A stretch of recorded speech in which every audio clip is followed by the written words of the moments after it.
Fresh like I just got a contract. Even though I do Fresh think like I JaMychal was just nice, got a max. I think that Serge brings another element to you Okay. All right. that they didn't have last year. So let's officially move on. Let's actually talk LA Clippers. We both been on the calls. We both been. Yes. We have. I want to ask you a question about the Clippers.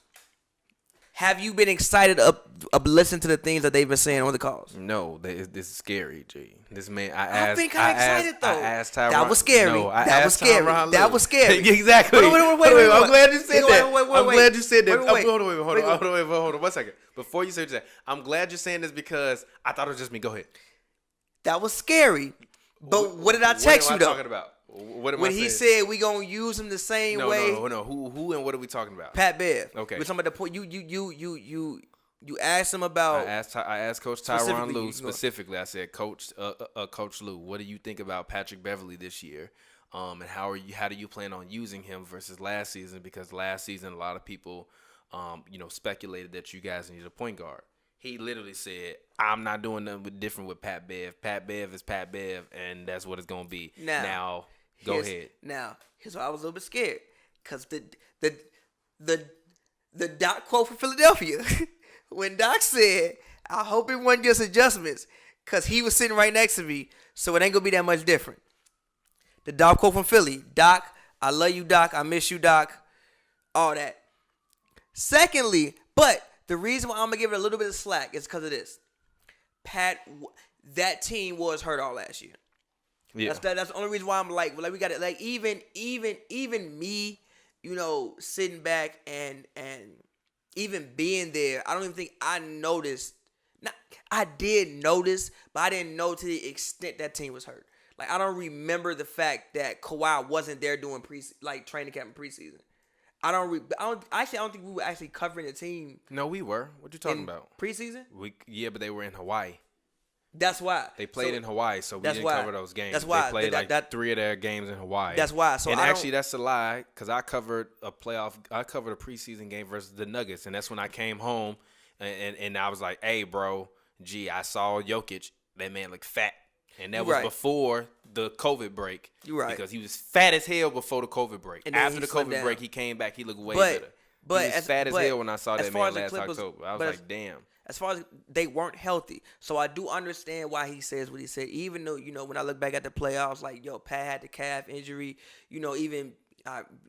But PG is funny because same time he said he felt like he got new shoulders, and then somehow in the midst of all this, his shoulder's still hurting. But I'm gonna take him at his word. I've never had shoulder surgery. His shoulder still hurting? No, but last year we was talking about. Yeah, but then he said that he felt like he couldn't get a rhythm because he didn't work out over the summer. Exactly. So you had 4 months off, G.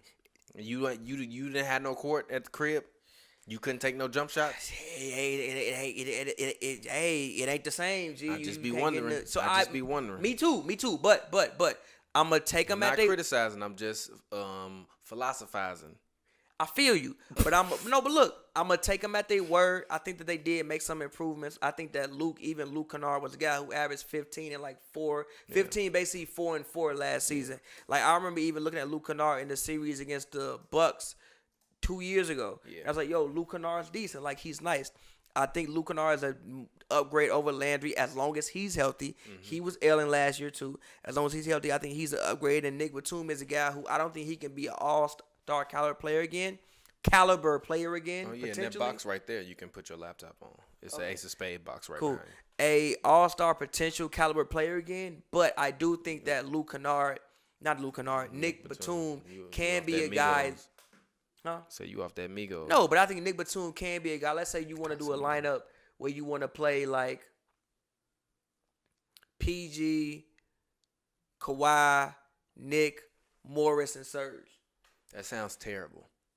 I think you could do that lineup, though. That sounds terrible. Who's running the offense? Here's why. Running the offense? But see, here's why. If Kawhi has took lessons, if Kawhi has took lessons from last year, if PG is going to be in more pick and rolls, and Nick Batum is also a guy who can play make, then I think that you can offset that. For one, you can switch everything and play you can play so much defense, and also I don't think the Clippers are an offensive team. I think they're a defensive team. I think the issue with the Clippers last year was they didn't have an identity. The one thing I like about these signings for the most part this year is I think they were more defensive based.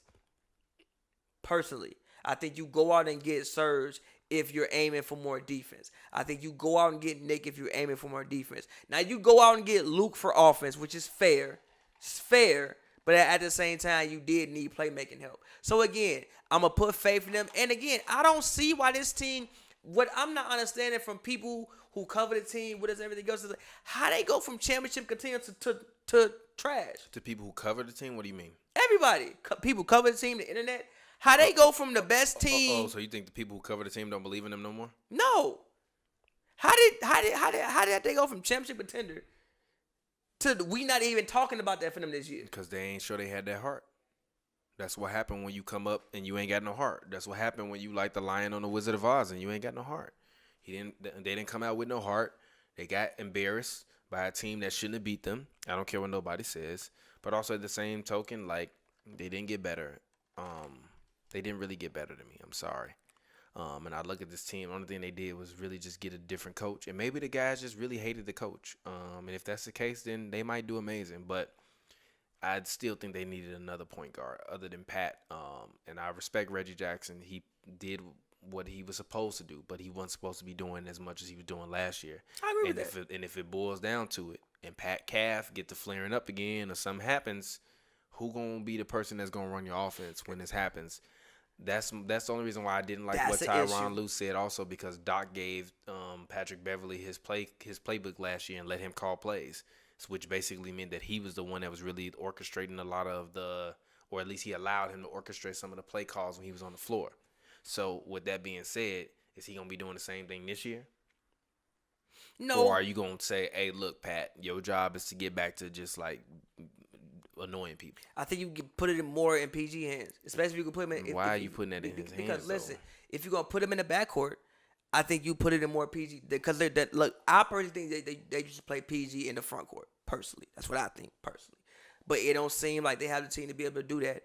And PG say, yo, I want to be more involved in pick and roll. Okay, PG, I'm going to take you at your word, and I'm going to make you kind of like the primary ball. PG, Luke Kennard, and Nick Batum when he out there, and Kawhi. All y'all going to split the primary ball handling abilities. And we going to hope that we play defense so good. Because, again, the Clippers, to me, all right, they're not a great offensive team. This roster ain't great offensively. Ain't no great. You have good offensive players, but there are no great offensive players on this roster. You have great defenders. Kawhi isn't a great offensive player? No, he's very good. You're lying. He's very good. He's not a great offensive player? No, he's very good. Okay. He better than Harden offensively? No. That's a great offensive player. So is Kawhi. No, he's good. I've seen Kawhi score and win a championship. I ain't never seen Harden do that. But hold on, wait. The Raptors were but hold on, no, pause. Sir Bob. Pause. No, Sir Bob. Pause. The Raptors were a defensive team. The best thing that they did was defense. He was their number one offensive player, giving you 28 a game and 13 rebounds or 9 rebounds, every many rebounds a game he was giving you. Hold on, wait, pause. And he was out there obliterating them. He hit the shot over Embiid. Listen. Stop lying. Listen. He was their number one scorer. There's more to do on offense besides score. He was not scoring, facilitating, doing. No, he wasn't. They had Lowry, they had Van Vliet, they had other guys to act the other roles of offense. When Harden is your offense, that is your offense. He's your number one scorer and probably your number one playmaker. No, Kawhi is a very good offensive player because I do think he is a top 3, arguably top 4 scorer in the NBA. Offensive player? No. Because I don't think I can rely on Kawhi to be the best playmaker on my team. He hasn't shown that yet. How can you be a top scorer but not a top offensive player in the league? Easy. I think Carmelo was always a top 3 scorer in the league. Top 3 offensive player, that's debatable. Why are you leaving? Is it not more to do on offense and score the ball? Is it not? So, again, I don't think the Clippers have any great – I think they have very good offensive players, but I think all of what they do the best is defense. So as long as this team prioritizes, which is the one thing I asked Ty Lue, I was like, yo, what do you expect this team's identity to be? And he said defense. This team needs to prioritize and literally understand that defense is what they do best. It's not offense, it's defense. And as long as they do that, I think they'll be okay. And also, I think that they finally did make the signings this season that emphasize that they are prioritizing that. I love the Surge signing. Even also being on the calls with Surge. It sucks that we won't get a chance to. Well, I don't know. We don't know how it'll go, but it sucks that we might not get a chance to be in the locker room this season. But it seems like Surge is a guy, just even from being on the calls, like a very fun-loving, even-keeled guy that lighten the atmosphere. And I feel that times last year, even walking in the Clippers locker room, it wasn't as light of an atmosphere. It felt very serious. It felt very stressful. Even a thing that I even heard, I think it was Pat Bev or somebody mentioned. I don't want to quote who it was, but somebody mentioned like, "Yo, even this year feels like a little bit more chill of a environment." So I hope that Ty Lue and I hope that Surge can add to that, and I think that Surge will add to that kind of chill environment and a more comfortable workplace this season. Yeah, because he ain't afraid to get physical. Who getting loud on that man? Nobody boxing Surge. I'm certain him Marquise Chris up for no reason. For no reason. Bro, what you do that to that man for? I don't know. But on my behalf, I think the Clippers ceiling this season is a number 1 seed. Facts. And if they get the number 1 seed, then you give Tyronn Lue Coach of the Year, I believe. No, but why? If they don't get the number 1 seed, I think their floor this year is the number 6 seed, which at that point in time, I think Kawhi's gone, PG is gone, and then if you're the Clippers, you're back to square one. Question: do you praying that maybe Giannis wants to come to LA if you can convince him that you will sign all his brothers like they did with LaMelo? Do you believe PG when he says I want to be a Clipper for life? No. You call cap on it? Yeah. Okay. I kind of call cap on it too. Yeah. Sorry if you hear baby crying. That's mine in the background. I don't know. I kind of call cap. Not calling PG a lie, but I kind of called it as like that's what you're supposed to say. Yeah. I guess it is, but he should want to be a Clipper for life. He's from Los Angeles. It's always the Lakers.